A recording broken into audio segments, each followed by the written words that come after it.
Ano ang pinaka-biblical na katuruan patungkol sa end times? Pag-usapan po natin yan sa devotion natin na ito. Magandang araw po sa bawat isa sa inyo. Welcome back to our 365 Daily Devotions Seminary Edition. Now, gusto po nang batiin yung lagi ko po nakikita sa comment section na na-appreciate ko po talaga. Maraming salamat po. Unang-una kay Alvin29, Christian Guillermo, Edmundo Gatbunton, Joven Pilas-Pilas, Erlinda Medina at marami pang iba, no?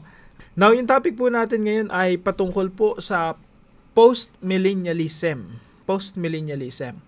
Now, ito po ay may kinalaman sa end times. Kasi po sa Biblia, sa mga seminaryo, meron pong iba't ibang pananaw patungkol sa mangyayari sa hinaharap. Yun yung end times, yung mga huling araw, no? End times. Medyo magulong usapan yan kasi maraming views dyan.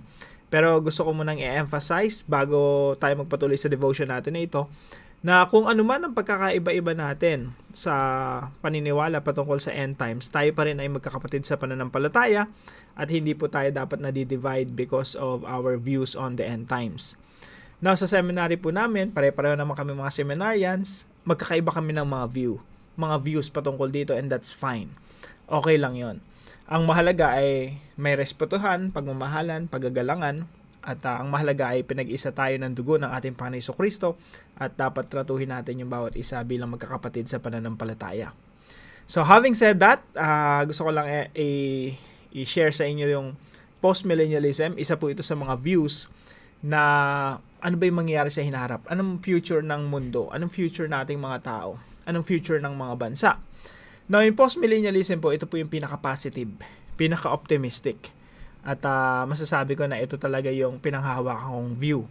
Post-millennialism is the view that Christ will return after the millennium. An extended period of peace, righteousness, and gospel flourishing on the earth. In this view, the millennium is not necessarily a literal 1,000 years, but a long period of time when the church influences the world through the spread of the gospel and the growth of the kingdom of God. Christ reigns now from heaven, and his kingdom is advancing through history. Evil will diminish, righteousness will grow, and then Christ will return to consummate his eternal kingdom. This view inspires hopeful labor, seeing history bending toward redemption by God's sovereign grace. So napakaganda po, no? Very positive, very optimistic. Ang ganda-ganda ng pagtingin sa mundo na binabago ng Diyos. Now, sabi po dito sa Isaiah chapter 9 verse 6 and 7. Basahin ko na lang po yung verse 6. For to us a child is born, to us a son is given, and the government will be on his shoulders. Now, ito po ay prophecy patungkol sa kapanganakan ng ating Panginoong Jesucristo, at sinasabi po ng Isaiah chapter 9 verse 6 and 7 na ang ating Panginoong Jesucristo ay ipapanganak at ang pamamahala ay iaatang sa kanyang balikat. Sa Tagalog po, sapagkat sa atin ay ipinanganak ang isang bata, sa atin ay ibinigay ang isang anak na lalaki, at ang pamamahala ay maaatang sa kanyang balikat. So ito po ay basahin na lang po natin to later mamaya po, no? At marami po ang mga post patungkol dito. So ito po yung una nating katuruan ngayong araw. The gospel will advance powerfully in history before Christ return. Ito po ay pananaw ng mga post-millennialist, no? Na si Jesus Christ babalik, pero bago siya bumalik dito sa lupa, yung gospel muna aabante. Yung gospel muna magdudulot ng pagbabago sa mundo natin. So para sa mga post-millennialist, yung mundo hindi pasama ng pasama. Sa halip bumubuti dahil sa pangangaral ng ebanghelyo ng ating Panginoong Jesucristo. So, ito po ay nakikita niyo po itong mga verses na to. Napakaraming mga verses akong nilista rito. Ilan lamang po ito sa mga verses na makikita niyo very optimistic yung Bible. Na yung Biblia talaga may impluwensyahan ng ebanghelyo ng ating Panginoong Jesucristo. So, sabi po dito sa verse natin, sa Isaiah chapter 9 verse 6 and 7, ang pamamahala ay may aatang sa balikat ng ating Panginoong Jesucristo, and he will be called Wonderful Counselor, Mighty God, Everlasting Father, Prince of Peace. Siya ay prinsipe ng kapayapaan. And then verse 7, sabi dito, of the greatness of his government and peace, there will be no end. Yung greatness po rito, tinatranslate din itong of the increase, of the abundance of His government and peace. Ibig sabihin, nung pinanganak ang Panginoong Jesucristo 2,000 years ago, yung kanyang kaharian na sinimulan 2,000 years ago, ito ay lalago. Ang paglago ng kanyang pamamahala at ang kapayapaan ay hindi magwawakas. Sa trono ni David at sa kanyang kaharian upang itatag at upang alalayan ng karunungan at ng katuwiran mula sa panahong ito hanggang sa magpakailanman, isasagawa ito ng sagisag ng Panginoon ng mga hukbo. So the gospel will advance powerfully in history before Christ's return.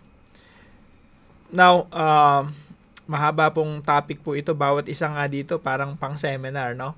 Pero sinasummarize ko lang po sa atin and I hope magkaroon tayo ng perspective na optimistic na nakikita natin na yung ebanghelyo ng Panginoong Jesucristo talaga ay magpe-penetrate sa lahat ng aspeto ng society, sa lahat ng mga bansa. Number 2 po, Christ reign from heaven. So ang ating Panginoong Jesucristo po ay umakyat na sa langit, naupo sa kanyang trono. Siya ay naghahari na ngayon. Christ reign from heaven is now transforming the nations on earth through His church.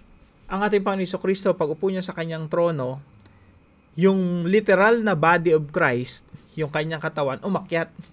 Pero meron pang body of Christ na iniwan ng ating Panginoong Jesucristo at yun yung church. Yung sinimula ng Panginoong Jesucristo na gawain dito sa lupa ay pinagpapatuloy ng church. At yan po ang magdudulot sa pamamagitan ng presensya ng Santong Espiritu at pagpapalakas ng Espiritu Santo. Ang church ay palalakasin upang magdulot ng pagbabago dito sa mundo. Kaya naniniwala po ako ang church ang pinaka makapangyarihang institusyon or spiritual organization or kung ano man, paano mo man siya tawagin, pinakamakapangyarihang organisasyon, ang tawag ko po rito ay kilusan ni Kristo na siyang magdudulot ng pagbabago dito sa mundo. Dahil po ang mga membro ng kilusan ng ating Panginoong Jesucristo, dinadala nila yung kaharian at prinsipyo ng Panginoong Jesucristo saan man sila magpunta. Maging abogado man sila, pulis, presidente, senator, or maging mga business leaders. Kitang-kita mo sa mga tunay na mga mananampalataya at tagasunod ng ating Panginoong Jesucristo na dinadala nila yung kanilang pananampalataya kung saan man sila. At naniniwala po ako na habang umaabante ang ebanghelyo, umaabante ang iglesia, dinadala natin ang kaharian ng Panginoong Jesucristo, paghahari ni Kristo sa lahat ng dako ng mundo, hanggang sa yung mundo tuluyan ng mabago at makumpleto ang pagbabago nito sa muling pagbabalik ng ating Panginoong Jesucristo. Point number 3. The millennial reign of Christ is a real, ongoing era of kingdom influence, not merely symbolic. So, yung millennial reign po, ito po yung 1,000 paghahari ng ating Panginoong Jesucristo. Marami rin po ang talakayan patungkol po dyan, no? Ito po ay hindi future, kundi ongoing. Nagsimula na 2,000 years ago, at ito ay makukonsummate. Ibig sabihin, makukompleto sa muling pagbabalik ng ating Panginoong Jesucristo. So, from the first coming to the second coming, yan yung millennial reign ng Panginoong Jesucristo na magdudulot ng pagbabago dito sa mundo. During this period, from the first coming to the second coming, ang masasaksihan natin ay growing kingdom.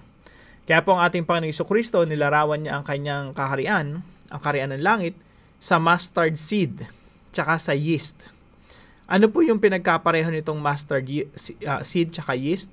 Ang pinagkapareho po nito, nagsimulang maliit, invisible, hindi mo makita. Pero yung mustard seed, siya yung naging pinakamalaking halaman sa hardin. At yung yeast, at the beginning, di mo makita, pero na-impluwensya niya yung buong minasa na harina. So dito po, nilalarawan ng ating Panginoong Jesucristo yung kanyang kaharian. It's a present reality and it's growing. It's a growing kingdom na masasako po yung buong mundo. Paano po natin ito i-apply sa ating mga buhay? So, application number 1 po, trust that God's kingdom will continue to grow and conquer all the nations of the world. Hanggang kailan po yan? Hanggang completely matupad yung Revelation chapter 11 verse 15.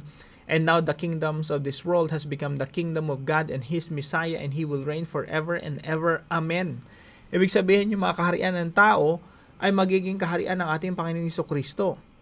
At masusunod talaga yung Great Commission ni Jesus Christ na go disciple the nations. Lahat ng mga nations ay magiging disipulo ng ating Panginoong Jesucristo. Ito po ay inutos ni Jesus Christ sa Matthew 28:18-20. Mangyayari po ba to? Of course. Ito po ay mangyayari. Ang lahat ng mga bansa ay matututong sumunod sa pinag-uutos ng ating Panginoong Jesucristo. Point number 2. Work to transform our culture to reflect the values of God's kingdom. Dito po sa Pilipinas, mga kapatid, tayo po yung mga Pilipino and hindi po tayo Pilipino for no reason. Tayo po ay mga Pilipino kasi tayo po ay nilagay ng Diyos dito sa Pilipinas. Pinanganak tayong mga Pilipino at ang assignment natin ay magdulot ng pagbabago dito sa bansang Pilipinas. And of course, hindi lang sa bansang Pilipinas, kundi lahat ng mga OFWs, kayo po ay missionary ng ating Diyos kung nasaan man tayong dako. Tandaan nyo, missionary kayo ng Panginoon. May pinapagawa sa iyo si Lord, nasan ka man dako ng Pilipinas. Ng Pilipinas at ng buong mundo. Lalo na sa mga OFW na nakikinig sa atin, sa UAE, sa Middle East, sa Europe, sa Amerika, at sa Asia, no? At hello sa mga taga Hong Kong na kasama natin dito sa devotions natin. So, kung nasan man tayong kultura, specifically dito sa Pilipinas, mga kapatid, magkakaroon talaga ng transformation dito sa bansang Pilipinas. Kahit pa masabihin natin ang daming korupsyon dito sa Pilipinas, magkakaroon ng pagbabago yan. At tayo yung inilagay ng Diyos dito para sa bansa natin upang paabantehin ang Ebanghelyo ng Panginoong Jesucristo, ipangaral ang Ebanghelyo ng Panginoong Jesucristo, at ipagpatuloy ang Great Commission, ang pagdi-disciple. And later on, mga kapatid, yung mga nakaupo sa pwesto ay mga disciple na ng Panginoong Jesucristo. At yan po ay magdudulot ng pagbabago dito sa ating bansa. Work to transform our culture to reflect the values of God's kingdom. Ibig sabihin, tutuparin natin, gagamitin tayo ng Diyos upang matupad yung panalangin na tinuro ng ating Panginoong Jesucristo na your kingdom come, your will be done on earth as it is in heaven. Yan po ang panalangin na tinuro ng ating Panginoong Jesucristo sa kanyang mga disciples, na manalangin tayo na ang kalooban ng Diyos na nangyayari sa langit ay mangyari dito sa lupa. Sa makatuwid, yung lupa magkakaroon din ng kingdom culture.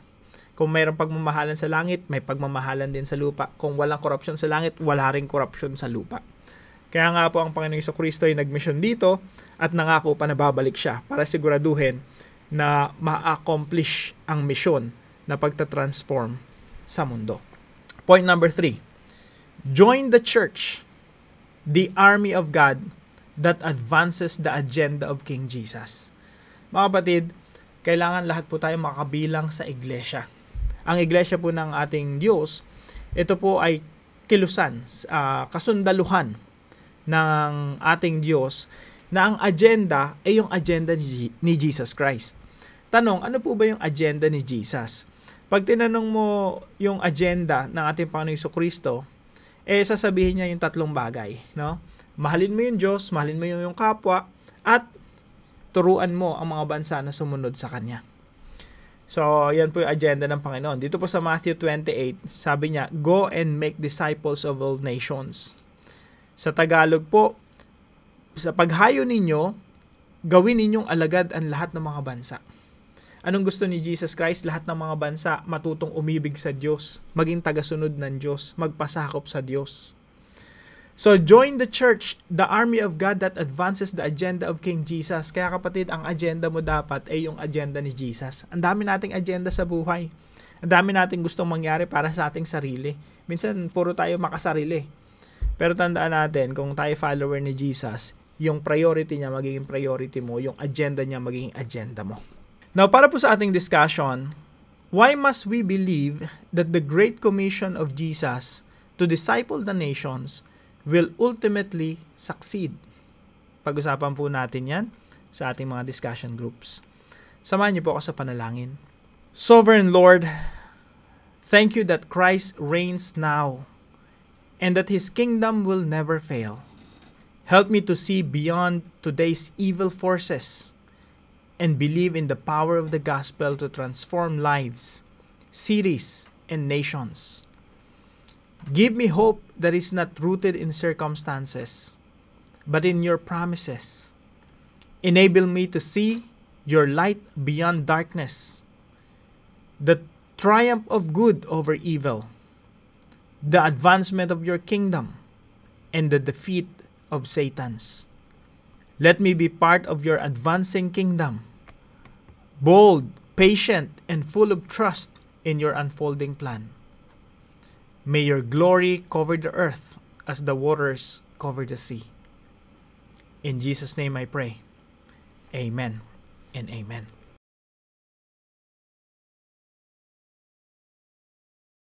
Maraming salamat po kay Brother Josefino na partner po natin sa devotion natin na ito. Pagpalain ka ng Panginoon, kapatid. Now, kung kayo po may natutunan sa devotion natin na ito, ay palam nyo lang po sa comment section right below this video. And please don't forget to share this devotion to your family and friends. God bless you po. See you po tomorrow 5 a.m. dito sa ating Daily Devotions.